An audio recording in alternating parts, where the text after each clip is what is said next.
Welcome back, WNST, Towson, Baltimore, and Baltimore Positive, our friends at Liberty Pure Solutions there for you, taking care of all things clean water. That's why you find them at 800 Clean Water. We keep the water around here. You never know when you might need some stock. I'm shuffling off the Buffalo on Saturday night, at least I believe I am. COVID be damned. Luke Jones and I monitoring all things Ravens. We're now into Festivus week. Luke, I know you were very adamant online about coaching decisions over the weekend, and certainly Mike Tomlin made some boo-boos. Mike Vrabel on the 4th and 2. To punt or not to punt, and analytics or no analytics, and it's fascinating to me to hear a guy like you argue for and against analytics at any given point, and to see real-time Twitter, all the coaches on Twitter go crazy every time something like this happens. Well, it's really interesting to see the juxtaposition between the more old school way of thinking, the more conventional thinking that you've seen over time as it relates to coaching decisions and as it relates to how we as media and fans react to them. Would that be gut feel? As far as is that the kind of coaching you're talking about? Yeah. Gut feel and frankly groupthink. I mean, Fair this enough. idea of punting when you're well into your opponent's territory, short of being in a 4th and 13 or 4th and 10, something like that. The analytics say if you're in 4th and short, talking 4th and 1, 4th and go for it way more than they do. Pinning and them in is not real, is what you're saying. I mean, it is, but what are you gaining out of it? So I think what we saw on Sunday, not possession of the ball. There were decisions on Saturday. But there were decisions over the course of the weekend where you ask yourself, and this is where we need to really start thinking about this. If we want to, and when I say we're talking about media and fans. We're not the ones making the decision, and that's very important to recognize. We're not the ones making decisions and having the outcomes of games impact our livelihood moving forward. So I always acknowledge that, always have great respect for coaches in that regard. But one thing that I think this kind of came to a head for the Ravens here in Baltimore and John Harbaugh here in Baltimore, kind of going back to that Kansas City game early last season when they were going for it on 4th downs. And what I want people to really start thinking about a little bit more, if we want to, I don't want to say evolve, but improve from a decision-making standpoint and understanding what these coaches are trying to do, every decision matters. And every decision you make improves your chances to win a football game or lessens your chances to win a football game. And fully understanding there's a lot at work. Who's healthy? Who's on the field at that point? Who just went to the locker room because he's cramping? What personnel has worked effectively? What play calling? How are we playing right now would be the gut feel, right? Like, are factors, sure. But one thing that that has become so illuminating to me is how many coaches are just so risk averse.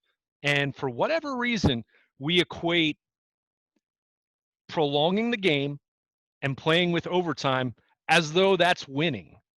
Playing for overtime does not mean you're going to win. So when you see a situation like what Frank Reich did on Saturday, when you're in a position, you're down 14 and you score a touchdown and go for 2 late, and again, you're trailing by 14 points with not a whole lot of time left, the thought is you're trying to improve your chances to win in regulation and not even get to overtime. Now, bringing it back to what I'm talking about with Mike Vrabel, and as you mentioned, Mike Tomlin certainly was second guest. And by the way, the broadcasters don't do a great job of explaining it the way you just did.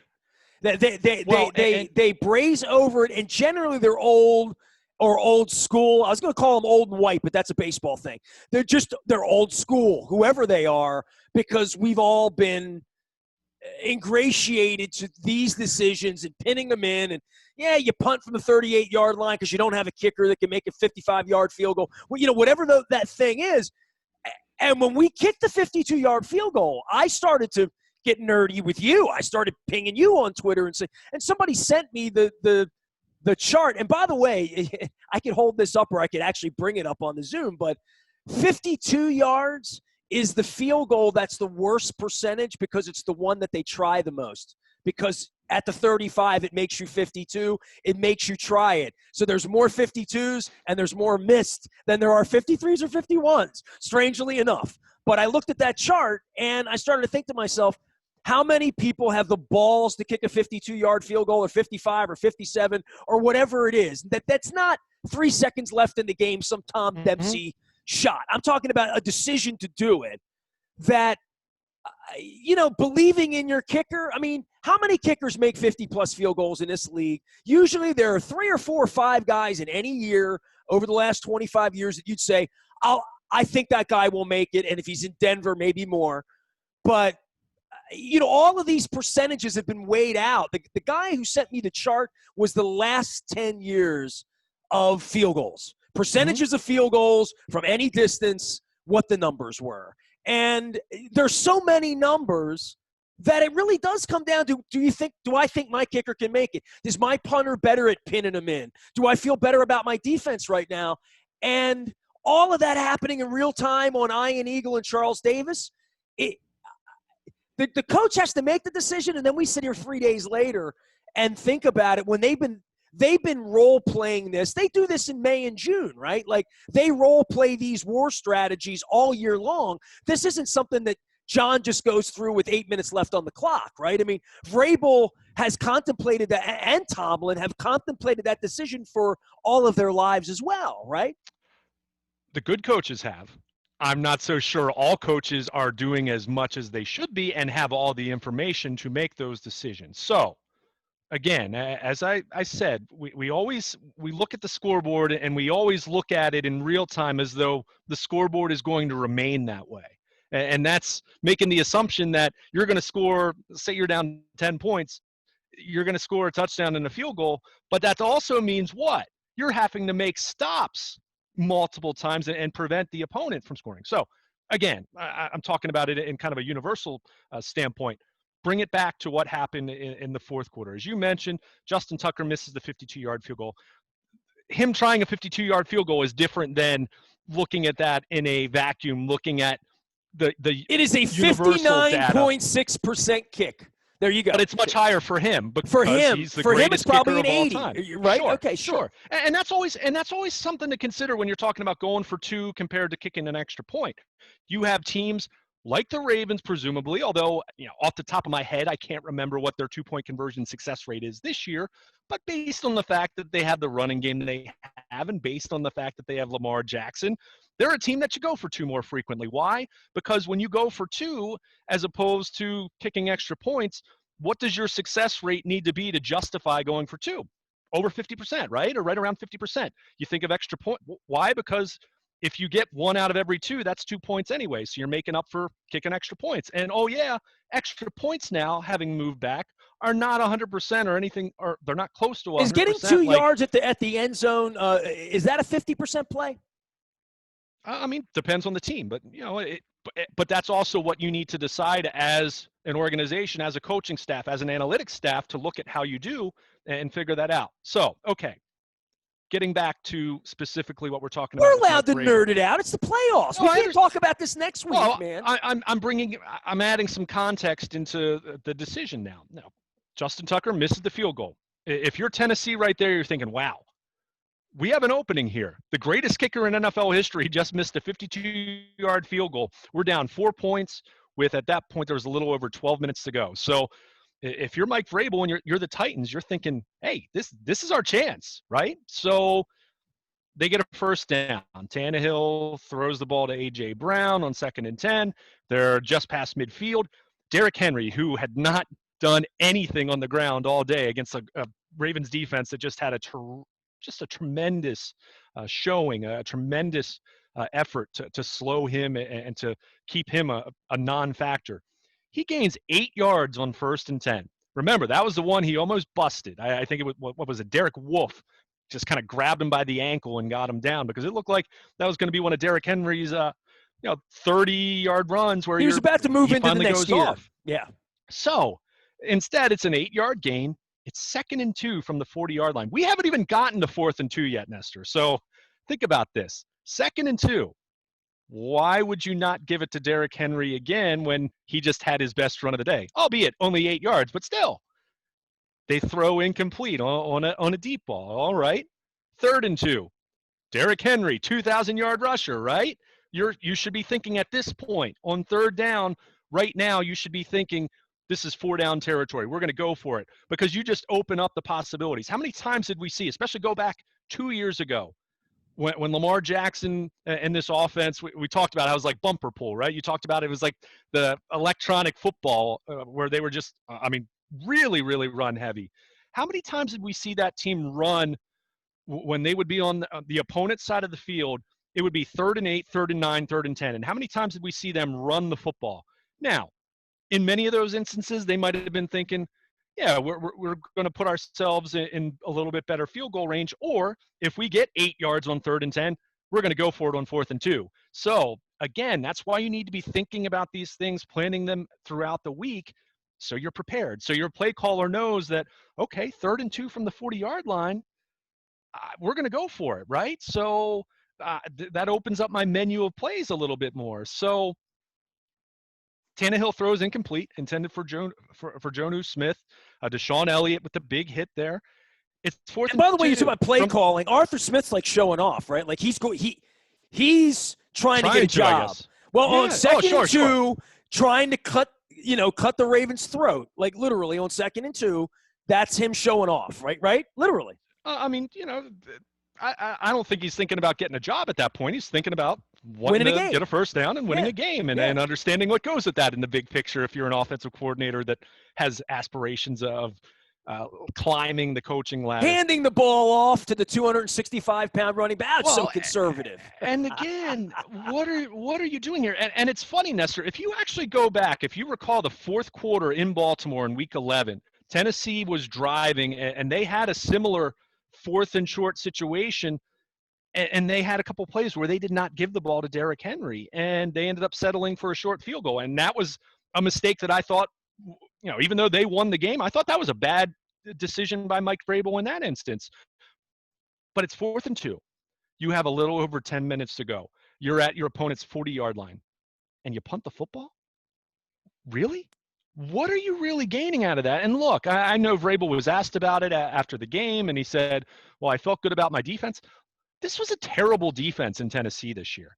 You could not ask the Titans to play any better against the Ravens offense than they did. And that's talking in terms of the Ravens having rushed for 230-plus yards and Lamar Jackson making plays with his arm and doing what he did with his legs. But they'd given up 17 points to that point. Are you really going to put more faith in your defense than your offense that was top 5 caliber this year, than your 2,000-yard rusher on 4th and 2? And look, that's not to say you had to give the ball to Derrick Henry there, but I'm at least having him line up in the backfield and making the Ravens think that he might be getting the ball there and what that could mean for play action on a 4th and 2 situation. I didn't get it. And Brett Kern ends up punting. He only punts it to the 15-yard line. So you netted 25 yards of field position rather than giving up a chance to move the chains and get inside the 40-yard line, keep Lamar Jackson and the Ravens running game off the field, and you're in a position where you got to make a play and you can go get some points, is what you're saying. Make one play and you get points. And not just getting points. And if you don't make it, they get the ball at the 40-yard line. At the 40, right. Fair enough. And that's the thing.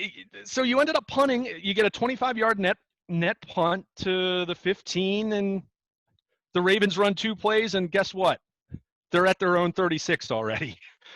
Dobbins runs for 12 yards, and Lamar Jackson throws to Marquise Brown for 9. So that field position that you just value to such an inappropriate degree, considering what the game situation was, you lost it in roughly 2 plays. And we've seen that happen so many times. You don't have the football. And that's the other thing, too. And that's what I wrote at BaltimorePositive.com back in Week 11 when they elected to kick a short field goal when they had a chance to convert and to score a touchdown. They had an opportunity to really take control of that game, and they gave it back to the Ravens. Now, the difference was Week 11, the Ravens didn't take advantage, and they gave it back to Tennessee, and then, of course, Tennessee scores, and we saw how the rest of that game played out, and the Titans won the game. Give them credit. That doesn't mean they made great decisions down the stretch. But this is a team known more than any other offense in the league over the last couple years as what?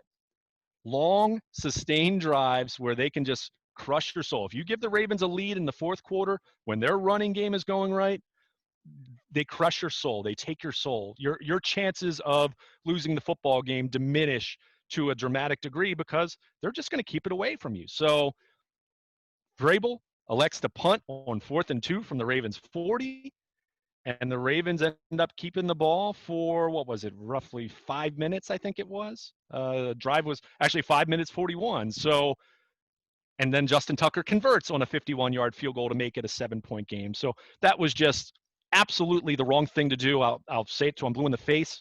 That was a situation where a head coach, and look, I think Mike Vrabel overall has done a great job in Tennessee. And the Titans have, they won 2 playoff games last year. They won the division this year in the AFC South. But gathering his players in the middle of our logo 8 weeks ago, notwithstanding, right? Right. Well, that probably wasn't a great decision. And by the way, we'll get to that in a second. We'll get to that in big.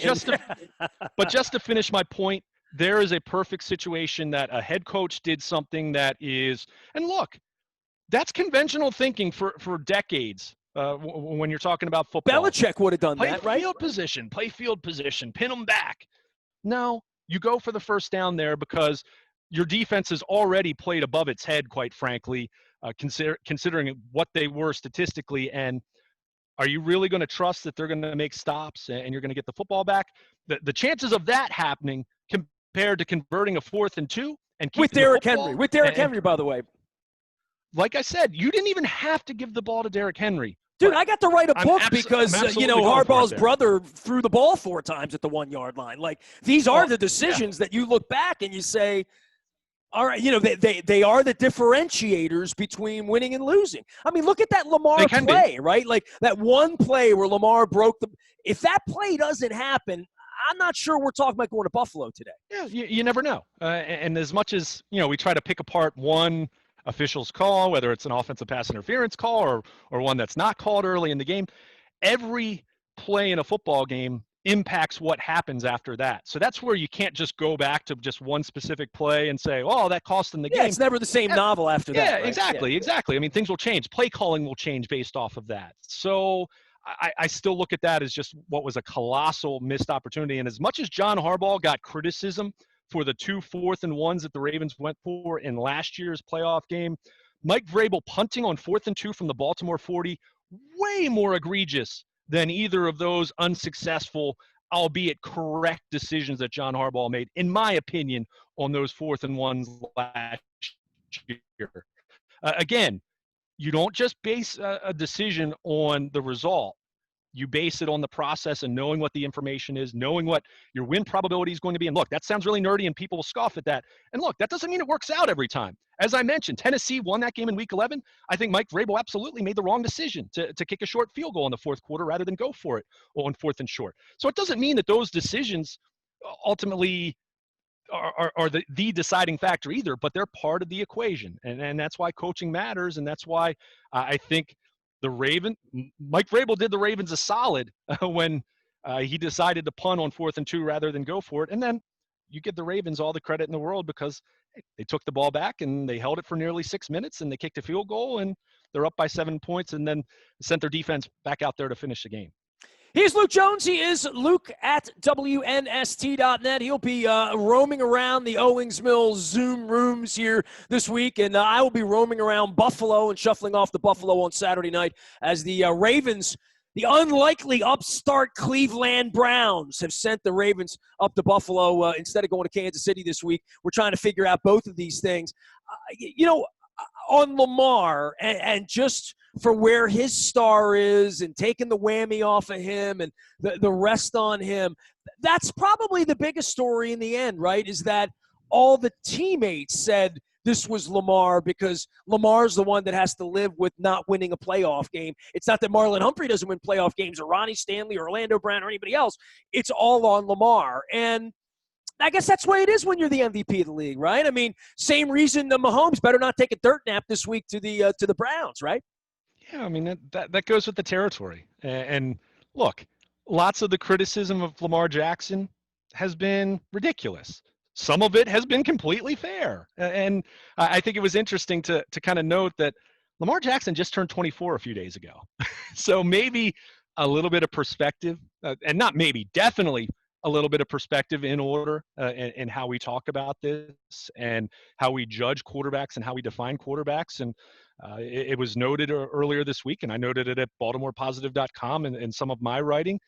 Peyton Manning was 0 for 3 in his first three trips to the playoffs, trying to win a postseason game. Eli Manning lost his first 2 postseason games. Those guys won 4 Super Bowls between them. So it's just a reminder that what a quarterback is at age 23 or 24 is not what he's going to be at age 25 or what he's going to be at age 30 or what he's going to be at age 35. And by the way, that doesn't mean anyone's guaranteed of winning either. Dan Marino never won a Super Bowl. Dan Fouts never won a Super Bowl. Warren Moon never won a Super Bowl. And you're talking about Hall of Fame quarterbacks there. So nothing is ever guaranteed, but there's no question. I mean, this was massive for Lamar Jackson. And I think Marlon Humphrey said it best. I mean, Marlon Humphrey's been around since 2017. He was a team MVP a few years back. He's been to the Pro Bowl twice. He was an All-Pro selection in 2019. He said, yeah, I was excited to get my first playoff win, but I was actually happier for Lamar. And he explained it because of what you just said. The quarterback gets more blame unfairly. But on the flip side, and that's not to say Lamar Jackson doesn't deserve a ton of credit for what happened on Sunday, because he was the best player on the field on the offensive side of the ball and ran for all those yards and made spectacular plays that he can only make. But the quarterback also gets more credit than he deserves on many occasions. So, and these were things that we talked about with Joe Flacco before 2012 happened.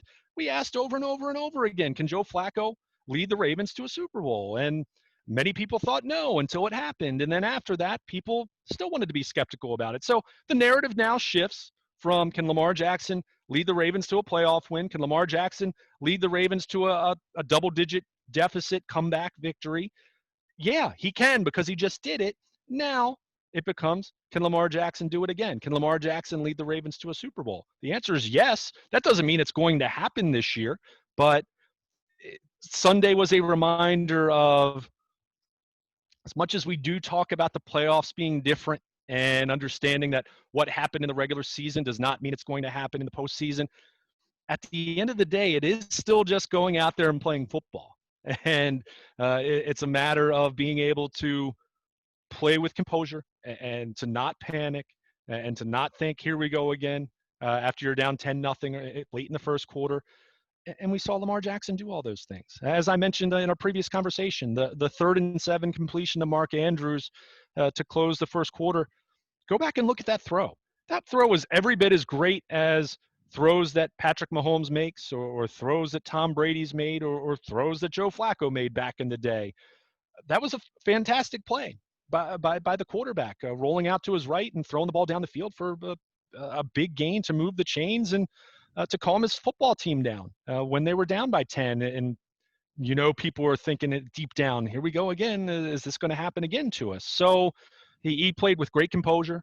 I mean, obviously the highlight touchdown run will be the play that people remember in terms of the highlight plays that stick out from this 20-13 win. But I'll continue to go back to the best throw of the day that he made, which was that strike to Mark Andrews at the end of the first quarter that moved the chains. It allowed the Ravens to take a deep breath, slowed the heartbeat, and they got a field goal on that drive. And from that point, they're down 7, no big deal. And it allowed the defense to settle in and rest up a little bit after a rough first quarter. And it put everyone in a position now where we're not talking about the Ravens with this 6-year playoff win drought. We're not talking about all these guys who haven't been tested. We're not talking about Lamar Jackson and for all the success he's had in the regular season. What about January? They have a January win now.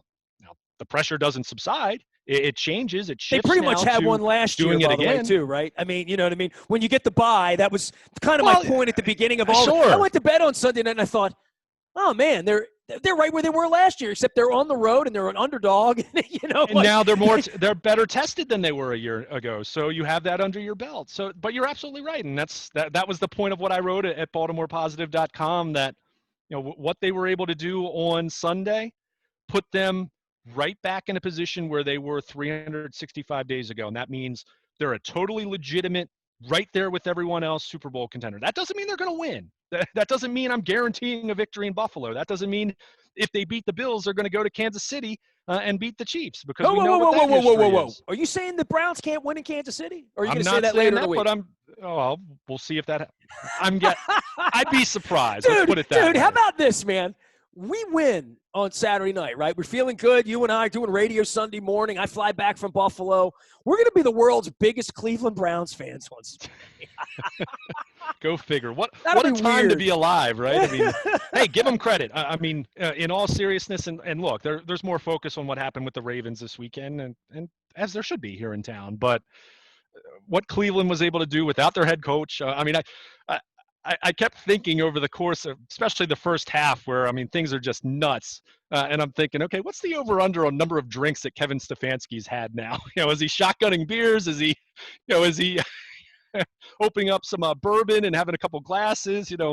Just remarkable for them to do what they did without their head coach, having barely practiced over the course of the week. I mean, you give them credit, but at the same time, it's funny. I was talking to a friend of mine a couple weeks ago. And I made the joke, and this is when Pittsburgh, of course, things had turned sideways for them already. And this was before the comeback win against Indianapolis that kind of appeared to settle the tide for them, at least temporarily. Turned out it didn't. But I joked that the Steelers kind of remind me of the 2017 Orioles, where they started out, I think they were 12 games over 500 in May and looked real good. And then by season's end, they were the worst team in the AL East and one of the worst teams in baseball. Well, in the first half of Sunday night's game, Pittsburgh turned into the 2018 Orioles because they were just absolutely woeful. But give the Browns credit. Do I think they're going to go to Kansas City and beat the Chiefs? No, I don't. I don't at all. But in the same way that we talk about the Ravens differently now, after they won a playoff game, you do put a little more respect to Cleveland's name now. I mean, they won a playoff game. I mean, for 18 years, we were talking about them not even. When I think of the Browns, I think Final Four. It's wild, right? So you never really know. And I mean, Tennessee's a great example of that last year. The Titans barely got in as a 9-7 team, and then a couple weeks later, they're playing in the AFC Championship. Well, look at the Jaguars. So Blake Bortles, for crying out loud, right? Yeah, I mean, it's why they play the games, and that's why we love this. And as much as guys like me fancies himself on trying to figure out what's going to happen, I don't know. I'm wrong lots of times. So, I mean, I thought we'd see the Ravens score 30 points in Tennessee. I picked 30-23 Ravens. So imagine clearly, the daily double of the Washington football team and the Cleveland Browns both being in the playoffs. I mean, it took playoff expansion to make that sort of thing happen, Luke. Yeah. Well, it actually didn't, though, when you think about it, because Washington won via winning a historically terrible division, and Cleveland was the number 6 seed. So, we saw some teams. We're going to see some teams now, with it being a 7-team field. We're going to see some teams that don't belong, and you kind of look at the Bears, for example. I was ready to say the Bears. They didn't belong. Yeah. So I mean, clearly, that number 7 seed is going to be. That's going to be some 8 and 8s, and on occasion that could even be a 7 and 9. Now, this year in the AFC, however, you had 3 wild cards that were 11 and 5. So this was one of those rare years where, all right, you can deal with a 7-team field, but again, begrudgingly, you give the Browns credit. I'm not a believer that they're going to go to Kansas City and beat the Chiefs, but I thought Pittsburgh would win on Sunday night. So, and most people thought Pittsburgh was going to win on Sunday night, especially given the COVID challenges that the Browns had. So you give them credit, but now it's on to the next challenge. And for the Ravens, it's going to Buffalo against a darn good Bills team that is going to give the Ravens everything they can handle. Given all the issues of plagues, insurrections, maniacs in the White House, second impeachments, and I brought my pin with me here for everybody this week, so keep the message strong around here. Let's keep democracy where it is. The Festivus for the rest of us and a 24-degree Saturday night in Buffalo.